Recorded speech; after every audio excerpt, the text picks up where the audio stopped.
by BC Housing, Nicholson Towers, are up on the market. Now they're to be sold to a non-profit. It's very vague what's happening there, but they're turning over about 350 non-profit sites to non-profits. The government's getting out of owning social and non-market housing largely.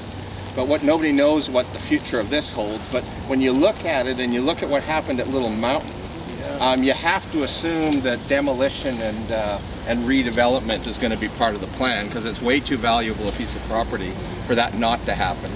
And as you see more gentrification in Strathcona and the change in Strathcona, this is going to have huge, huge value.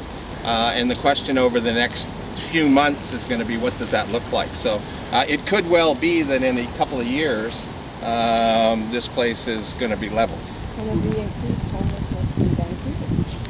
And and there will be pretty sure there'll be some formula that says, as there is at Little Mountain, though it's not been realized yet, but we'll see, that the units have to be replaced, but it'll be towers. And then go to redevelopment of condos, and a significant condo development to get somebody in the private market to come in and make a lot of money out of it and rebuild. What's the condition of there's a car coming, guys. Oh, they're not. What's the what? The condition of the units now. Have they been kept up?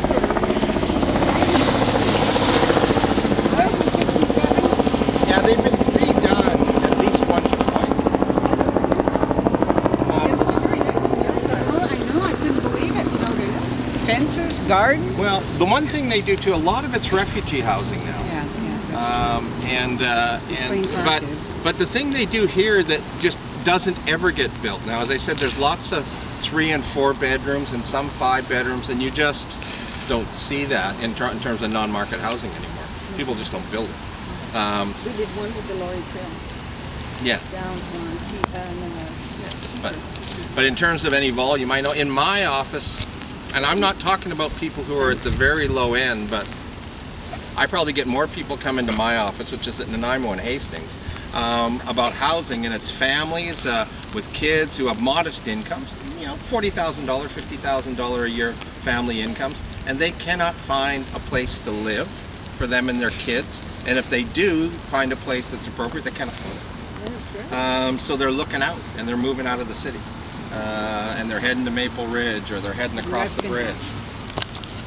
So it's a huge issue, and so this is going to be very interesting to see what unfolds here, and trying to get something up.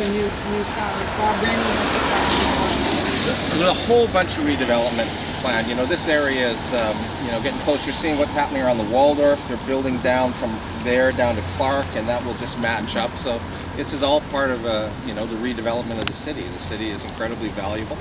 And there's a lot of money to be made, and this is an area where there's money to be made, and that's a big part of the disputes in other communities around redevelopment.